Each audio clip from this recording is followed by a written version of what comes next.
папа Дима, вот это моя мама, вот это дедушка, вот это бабушка Таня, вот это бабушка Том, вот это Лёшка, а это Кристина. Так, ну расскажи нам про маму. Какая у тебя мама?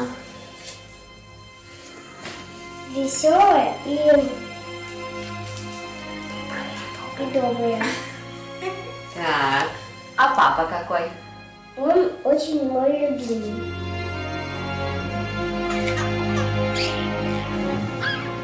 Когда я была маленькая, мой папа меня на шее водил, на спине со мной дома играл. И теперь он умер.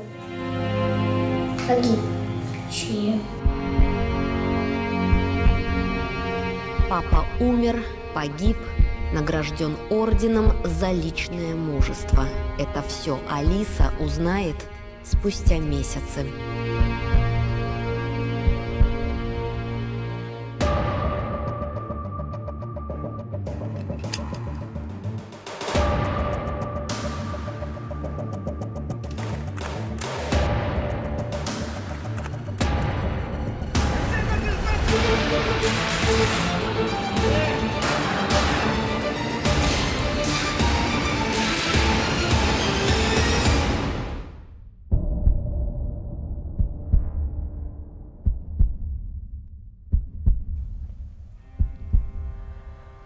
Первая секунда я не поверила. Я говорю, вы шутите. Такого быть не может, потому что я его 2 часа назад видела. Я не знаю, как так получилось, но в этот день, за пару часов до случившегося, он пришел ко мне. Такое случалось очень редко. У меня своя работа, у него служба. Но он ко мне забежал, абсолютно счастливый, абсолютно спокойный. Мамуль, привет, как дела? Я, сынок, говорю, каким образом тебе тут удалось вырваться? Говорю, ну, мамуль, есть 5 минут, могу даже кофе с тобой выпить. И мы с ним посидели. Даже не 5, а минут 15-20. Мы попили кофе. У нас было столько планов, столько событий должно было состояться. Как? Он же только что был у меня. Такой живой, счастливый, веселый. Такого быть не может.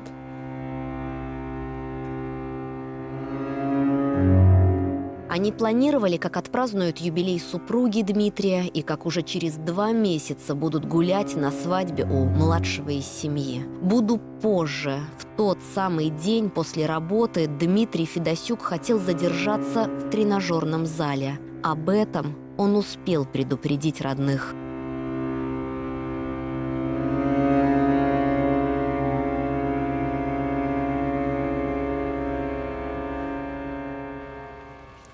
На дежурство ребята заступили около 6 часов утра, когда появилась информация о проведении оперативно-боевых мероприятий. Они успели выполнить уже несколько задач. На сборы ушло не более 10 минут. Что было бы, если бы не он, если бы не в тот день, если бы не в сердце? Так много сослагательного и одно утвердительное. Там, за дверью, человека в форме, любого человека в форме, ждали. Альфа – это особый род наших сотрудников. Даже умирая, он может еще выдернуть чеку из гранаты. Он стреляет с любого положения, лежа, сидя, стоя, в падении, и попадает в цель 100%. Это особый род людей, которых не только уважать, ими надо просто гордиться. И я уверен на 1000%, что в этот последний момент, в этот самый последний миг наш сотрудник, наш молодой парень думал уже не о жизни, Он думал о своих товарищах, которые стояли за его спиной. Когда на одной чаше весов твоя жизнь, а на другой товарищей, их семей, жильцов конкретного дома, страны, ты не можешь иначе. Картина, которую через несколько минут после выстрела увидели бойцы «Альфы»,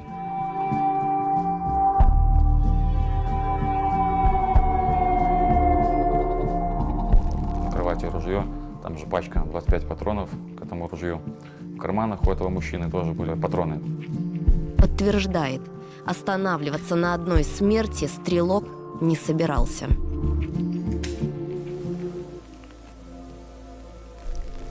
Димы больше нету. Это было в 14 с чем-то было.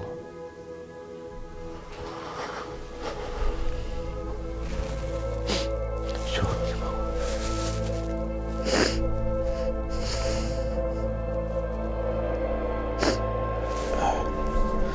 Все. Ну как понять, что родители хоронили детей.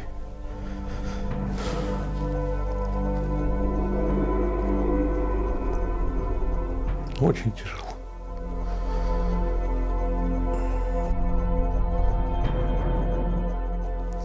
Отец, сын, муж, брат, товарищ. Для каждого из тех, кто будет говорить в этом фильме, Дмитрий Федосюк свой. Они потеряли близкого человека. Запись интервью то и дело приходилось прерывать. Раны на сердце такие свежие, и слезы никак не заканчиваются.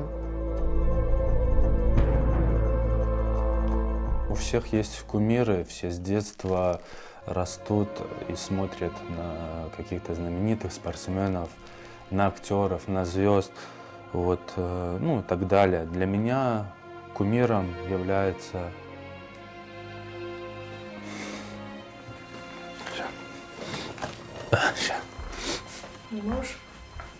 Это младший брат Дмитрия. Мы не показываем его лицо, пусть он и просил об обратном, и был готов, но того требует профессия. С детства меня приучал к спорту. Мы начинали вместе заниматься смешанными единоборствами, постоянно вместе бегали. Он меня тренировал, учил. Для младшего брата, он мне однажды младший по секрету сказал: мама, мне Дима был иногда и мамой, и папой, и братом, и другом, и советчиком. То есть он для него был всем.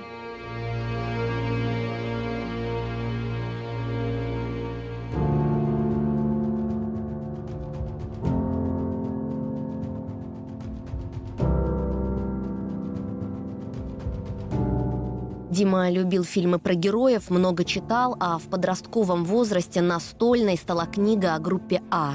Уже тогда было понятно, он продолжит семейное дело. В их роду многие в погонах.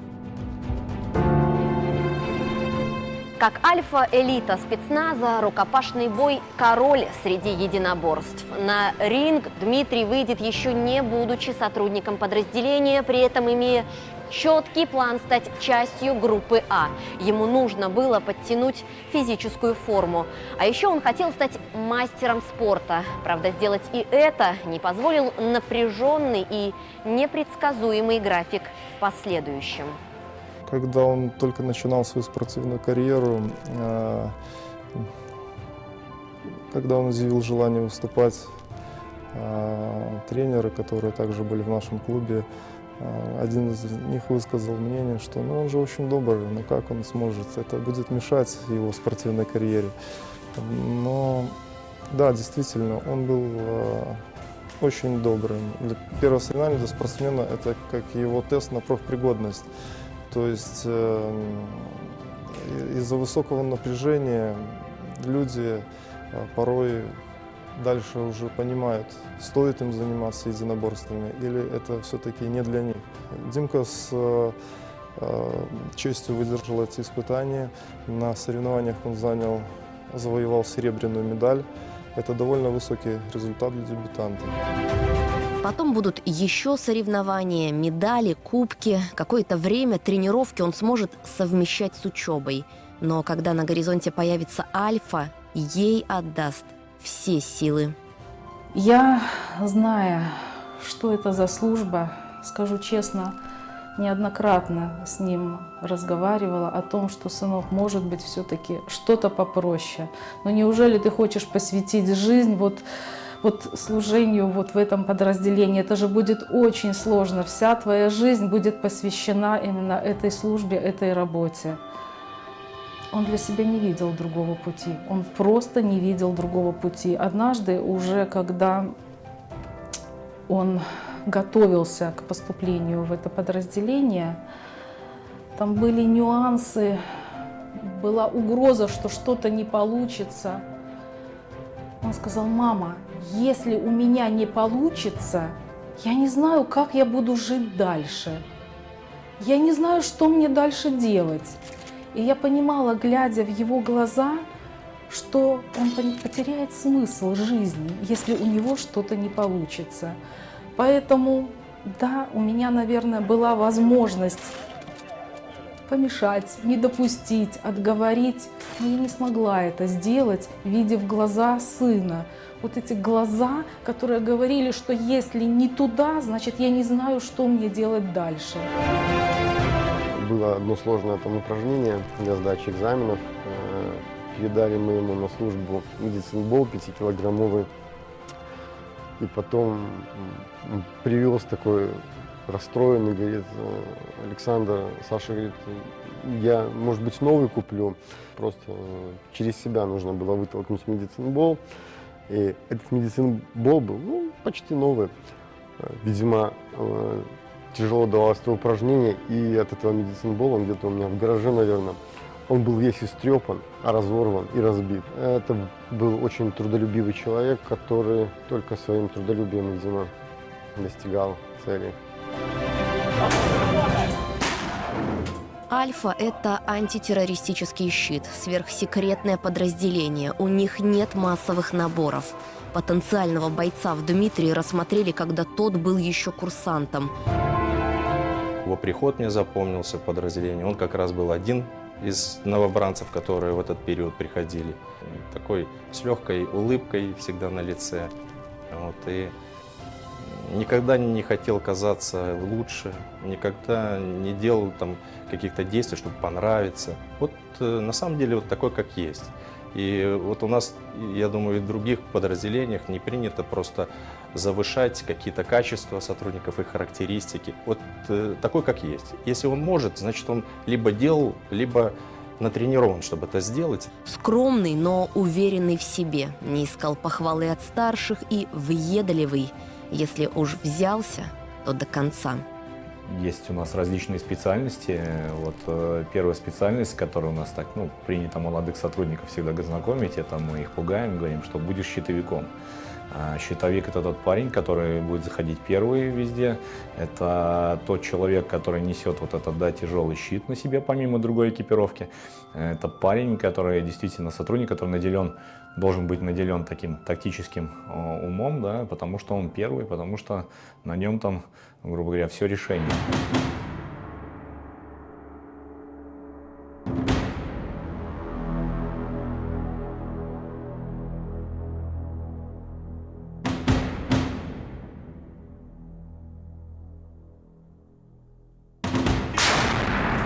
Обычно так сотрудники немножко стесняются брать на себя эту специальность, а он ответил только «хорошо». Я удивился, как хорошо. Вот. Он говорит: да, хорошо. Все, то есть человек был полностью согласен. И в концовке я скажу так, что нету такой, наверное, у нас специальности, которую бы Дима не попробовал, которую он бы не владел. То есть все, что даешь, он, на самом деле, все так поглощает, где-то используя, наверное, какой-то процент своего таланта, но, безусловно, мало одного таланта, нужна кропотливая ежедневная работа. Так бойцы Альфы отрабатывают штурм здания. Сперва на полигоне, потом на совершенно незнакомом объекте. какой поворот следующий и что увидишь, открыв дверь. Он считался щитовиком, он шел впереди, и за ним его команда шла спокойно, уверенно, зная, что если что, он их прикроет. Вот так и получилось.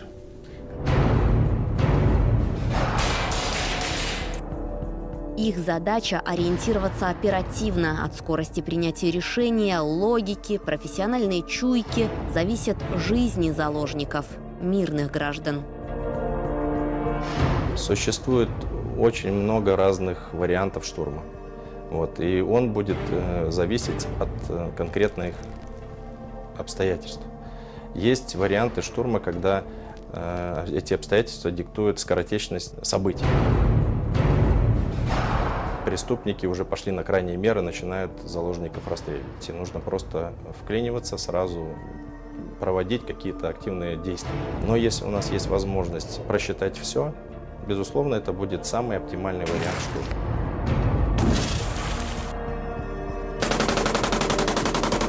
Он будет неожиданный, он будет подготовленный, с максимальным применением каких-либо специальных средств. Не обязательно двери. Для нас проникнуть в это транспортное средство сложности не составляет. Вот. И откуда мы появимся, это будет сюрприз для преступника. Хотя, безусловно, главная задача – обойтись без штурма, сделать все, чтобы противник сдался. Пусть параллельно бойцы комитета и будут готовить план «Б», «С». Обстановка ведь и требования террористов могут измениться в любой момент.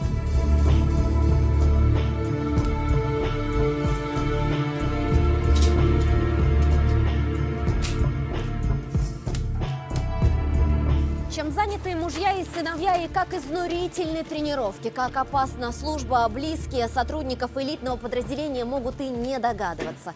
У Дмитрия Федосюка была немного другая история. Он выбрал профессию по примеру и сам стал для брата. Супруга Дмитрия сопровождала на протяжении всего пути. У каждого, кто хочет стать частью Альфы, спрашивают, а готов ли отдать жизнь?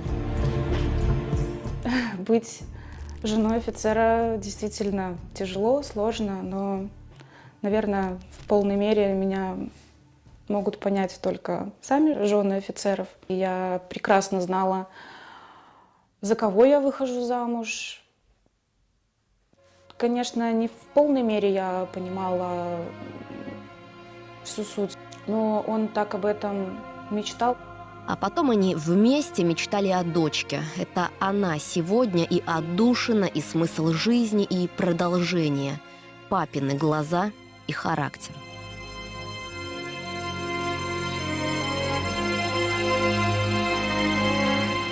Мы очень сильно волновались, переживали. Не на всех УЗИ он присутствовал, конечно, очень сильно переживал. И тогда, конечно, в первое УЗИ, когда я сняла, попросила акушера снять на телефон, он так, не знаю, растрогался, что я была просто поражена, что это мой муж. Ждали, волновались, ждали, конечно, не знали, что нас ждет, конечно, это первый, единственный ребенок. Встречал, знаете, как ни странно, я думала, что как-то мужчины боятся держать вот эти вот крошечных деток, но в первый же день, 7 числа, он взял ее на ручки, не побоялся. И с тех пор, наверное, наша жизнь вообще просто изменилась. Он изменился, он стал каким-то другим, более, что ли... Нет, не другим.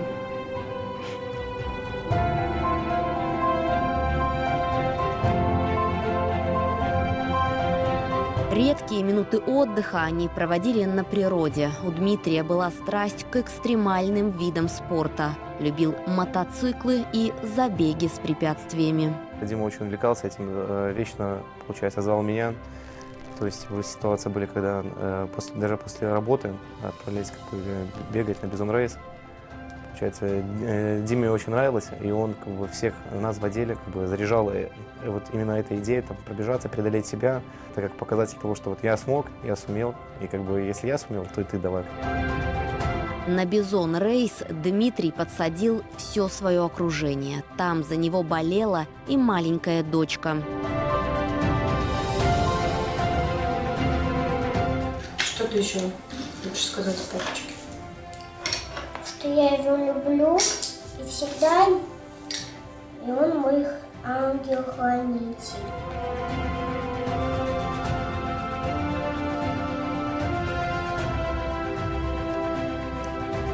Что я тебя люблю, папа.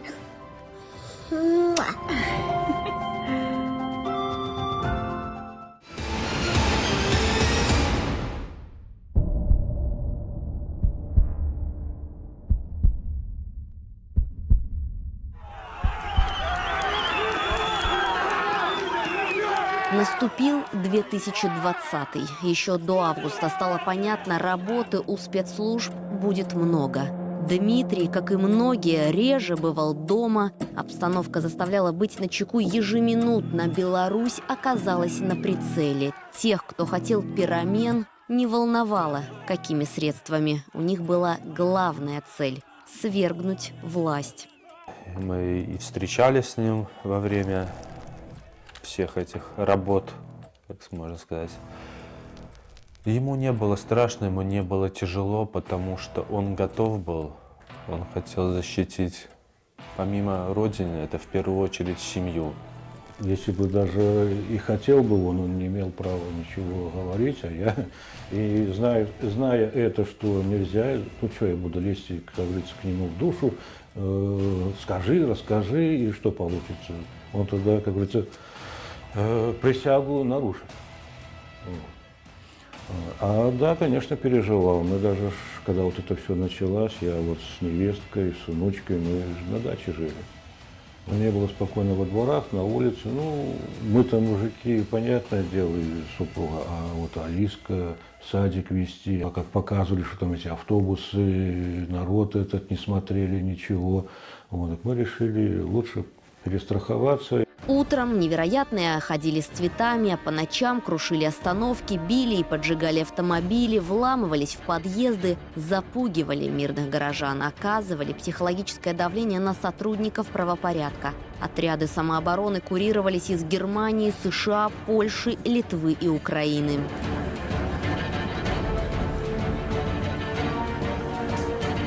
И тех, кто прошел военными тропами, он никогда в жизни не посмеет, так сказать, дать возможность тем западным сапогам топтать нашу землю. Самое страшное, что для меня, допустим, в Афганистане было это предательство. А тут предательство своей родины, своих близких, своих друзей. На что они рассчитывали, честно говоря, я не понимаю. Деятельность группы Автуховича, попытка подорвать узел связи российского военно-морского флота в Вилейке, дело по госперевороту, контрразведывательная операция «Манкурты», покушение на политика Гайдукевича и журналиста Озаренка, КГБ и МВД раскрывали одну террористическую ячейку за другой. В стране проводилась широкомасштабная зачистка от радикально настроенных лиц. Он выбрал такую службу, понимаете? Тоже не скажешь ему, не иди. Он как потом, я-то ему буду в глаза смотреть, что я его не пустил. У него служба такая, он присягу давал. То же самое, если бы я еще служил, не на пенсию был, никуда не денешься. Пошел бы защищать Родину от всех этих негативных явлений. Иначе как? Мы присягу давали. Даже если бы сейчас призвали, я бы тоже взял бы оружие и пошел бы защищать. Уже после смерти Дмитрия родители нашли эссе, которое сын писал при поступлении в Институт национальной безопасности. Мое стремление служить в элитном подразделении Комитета госбезопасности никак не связано с погоней, за славой, медалями, вознаграждениями. Я просто хочу плечом к плечу с настоящими мужчинами, офицерами легендарного подразделения выполнять тяжелую, опасную, но такую нужную работу, защищать своих близких, свою страну. Это огромная честь и ответственность служить в группе А. И я надеюсь, что у меня будет возможность доказать, что я достоин этой чести. Каждый день Дмитрий Федосюк доказывал, что достоин. 28 сентября 2021 об этом узнали все.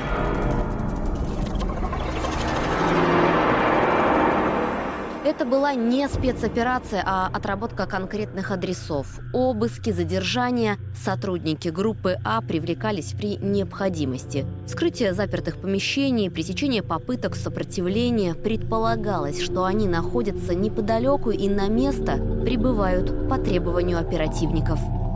Якубовского, 2978. В эту квартиру будут звонить. Представятся милицией, но им не откроют. К встрече террористы решат подготовиться. Зарядят охотничье ружье, выберут ракурсы для съемки, а потом сами позвонят в милицию. Дескать, приезжайте, нужна помощь.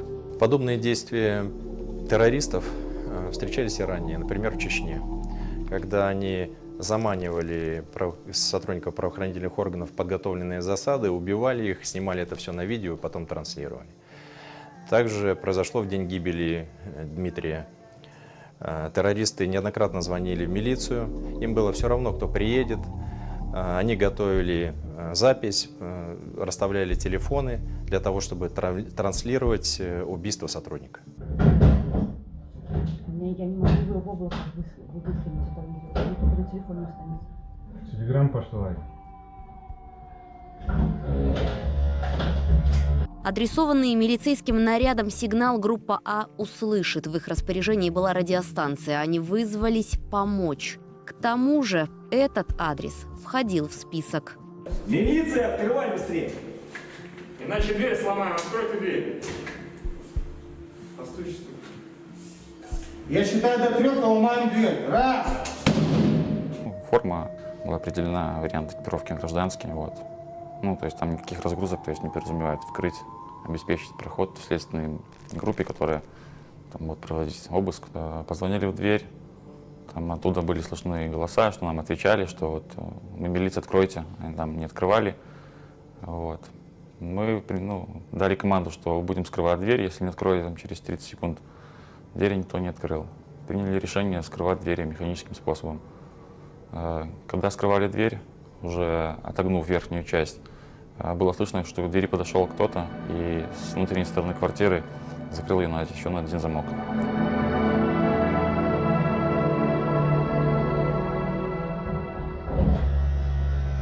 Отошли то, что уже есть. Да, Дима непосредственно сам принимал участие в вскрытии дверей. Я находился за ним, ну и сказал Диме, говорю, Димон, открывай, отходи, как бы, ну, я зайду первым, как бы. Димон, да, хорошо.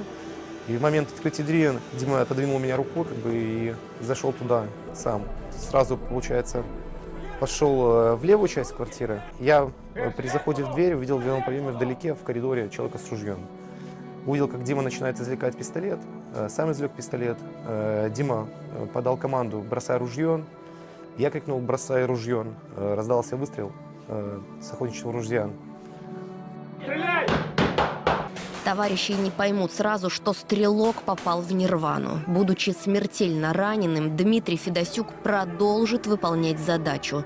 Он так самоотверженно защищал страну. Отошел, Димку вытаскивай! Своим телом, грубо говоря, принял с собой удар выстрела этого охотничьего ружья. И, если бы не будет Дима, то, возможно, там, сзади идущие за Димой оказались бы под огнем. Террорист был ликвидирован ответным огнем.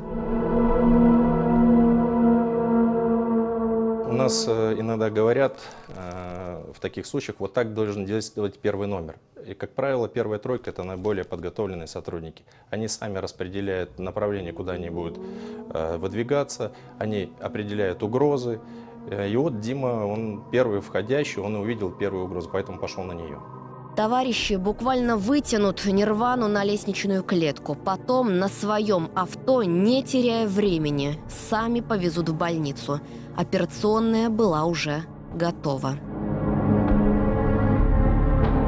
Видели, что есть огнестрельное ранение груди, практически отсутствовала сердечная деятельность, в связи с чем были прямо в приемном отделении начаты реанимационные мероприятия. Согласно протоколу, пациент был заинтубирован, то есть переведен на аппарат искусственной вентиляции легких. И не прекращая реанимационных мероприятий, пациент был перемещен в операционную, где начато выполнение операции по жизненным показаниям, экстренная операция. Параллельно несколько бойцов продолжали работу в квартире. Моделируем ситуацию. Твоего коллегу, товарища, друга ранили. Он истекает кровью. Есть стрелок, есть выстрел. И сколько там еще таких боевиков и какой у них арсенал, неизвестно. После случившегося многие скажут, нужно было валить всех. Но Альфа – это ум, это постоянные тренировки и точная идентификация. А кто перед тобой? Мужчина, женщина и что в руках? Оружие или телефон?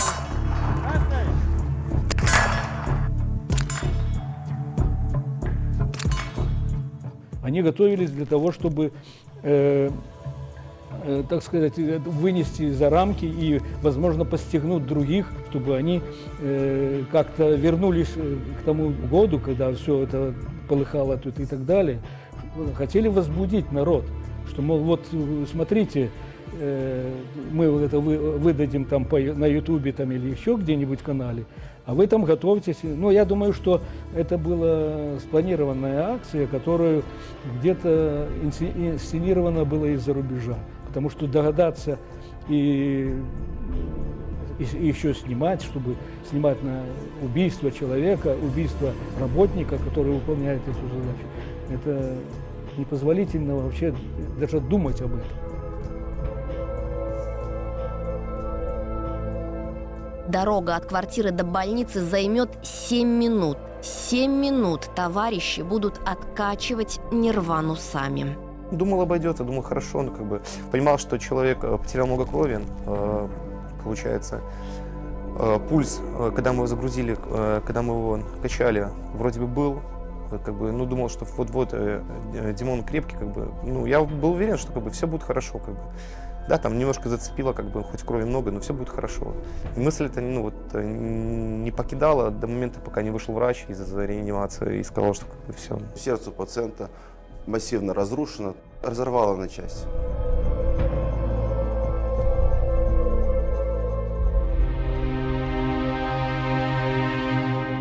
От новости, что убит сотрудник Комитета госбезопасности, земля содрогалась. Большая цена — человеческая жизнь в невоенное время за спокойствие. К стенам КГБ несли цветы, и это не только высокие должностные лица, люди в погонах, те, кто знал Диму, гвоздики от понимающих, что сделал Нирвана, и если бы не, то что было бы. Почтить память минутой молчания, подумать и даже стать на колени. Нет безразличных к такой утрате. С Дмитрием были знакомы, пересекались с ним на различных соревнованиях, как и республиканского уровня, так и международных соревнованиях. Поэтому отчасти друг друга знали.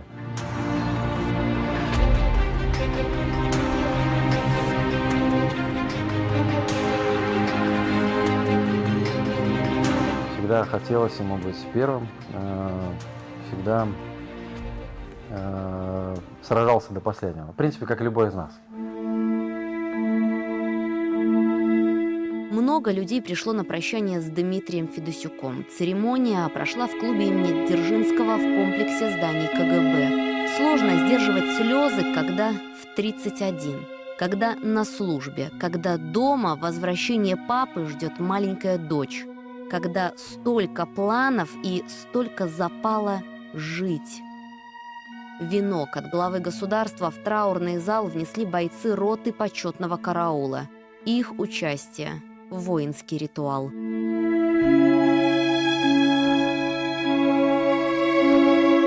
Тяжело терять мирное время в мирной стране людей, которые погибают за страну, которые погибают за наше будущее, за стабильность, за уверенность в сегодняшнем дне. Очень верный товарищ, крепкий, с большим сердцем. Вот это большое сердце, своим большим сердцем он и закрыл своих товарищей. Мы знаем, что он первым фактически зашел в эту квартиру. У него немного было времени на реагирование, но он выбрал то, что закрыл своей спиной, своим сердцем и над своих друзей. Погиб патриот своей родины, герой, погиб, выполняя свой воинский долг, защищая свою родину. Поэтому побольше бы нам таких людей, не дай Бог такое пережить, пускай Господь поможет ему. Но, а мы чем можем, поможем семье и родным и близким. Похоронили офицера со всеми воинскими почестями на восточном кладбище столицы.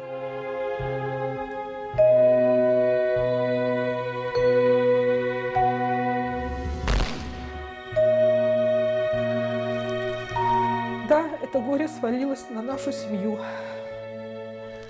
И я не знаю, как бы мы перенесли это горе, если бы Дима не приучил нас, что наша семья – это один сплоченный коллектив.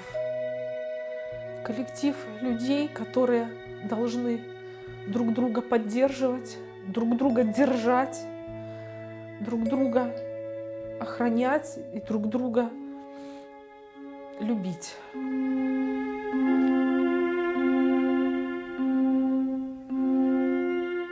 За отвагу и личное мужество, проявленное при исполнении служебных обязанностей, сотрудник Комитета государственной безопасности, старший лейтенант Дмитрий Федосюк награжден орденом посмертно. Награду из рук президента получила семья офицера.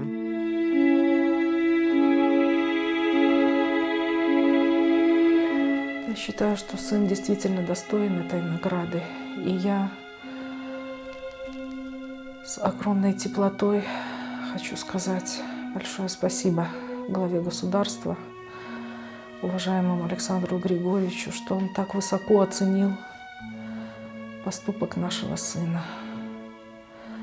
Назвать это подвигом я не могу и не хочу, потому что это была его работа.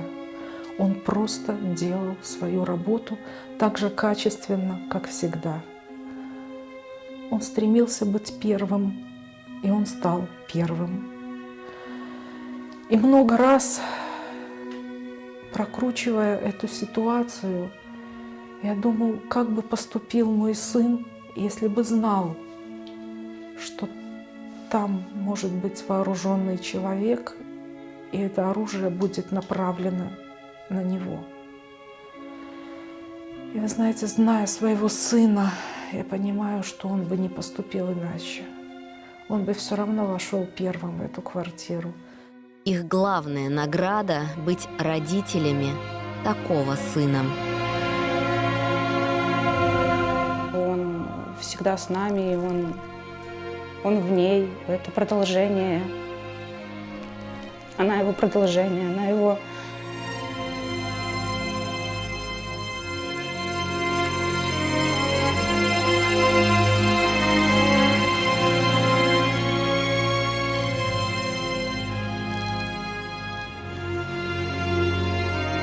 Сказали, недавно сказали, потому что она в один день спросила: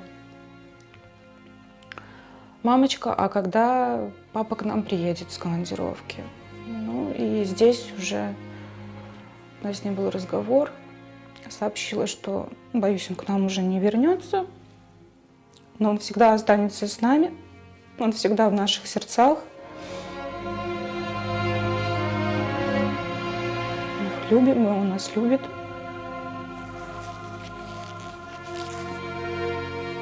Конечно, для нее это было...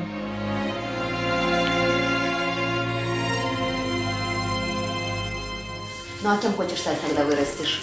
Я папой. Как папа? Конечно, она знает, что он супергерой. Она всегда его называла супергероем. Всегда им восхищалась. И сейчас восхищается.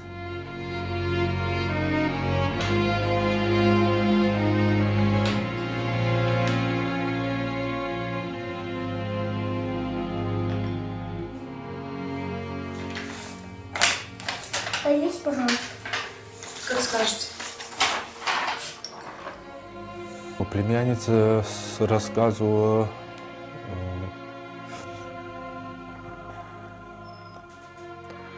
делюсь всем, чем научил.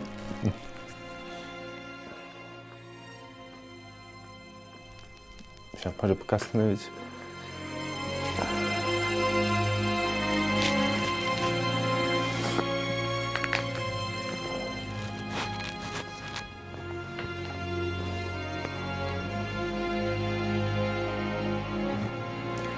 Моя племянница, это сейчас я смотрю на нее, это действительно его копия.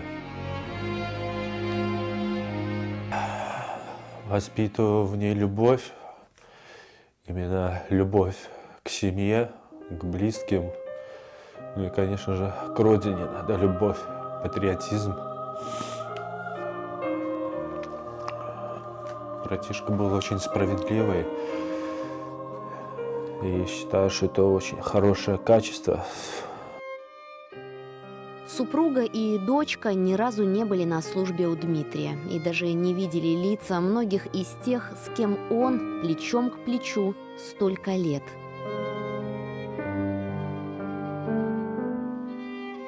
Они решились, держась за руки.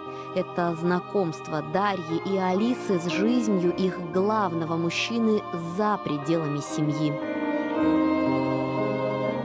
Знал, что супруга, дочка есть маленькая, потому что часто на службе, когда появляется свободное время, рассказываем про свою семью, про детей, какие случаи смешные, забавные, как дети растут, это для нас и психологическая разрядка, рассказать кому-то, как живет моя семья, и друг другу делись. То есть лично жену не знал, но при встрече знал о ней многое, и она обо мне. То есть общаемся сейчас. Дима то-то рассказывал, Дима это рассказывал. И понимаю, что Дима рассказывал много, но когда встретились, как будто знали друг друга очень долгое время уже. Семье это необходимо, это им необходимо слышать много слов о сыне. Это их заставляет где-то улыбнуться, где-то все-таки, такую нотку тепла, что ли, принести.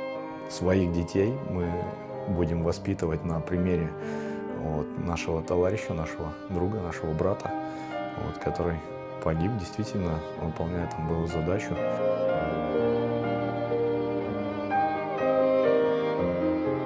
Товарищи расскажут, как служил, где тренировался, покажут, где хранил личные вещи.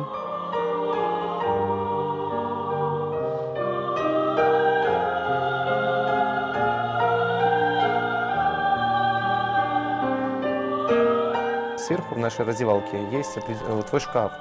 Там хранятся все твои личные вещи, все твое имущество. И то, что касается Диминых вещей, то, что с того момента мы ничего не трогаем, все осталось так, как было в тот последний день, когда он уехал. Ни одна вещь не убрана с того места. Фото Дмитрия на полке. Перед каждым выездом он провожает своих ребят и встречает. Бойцы не скрывают, теперь работают не только за себя.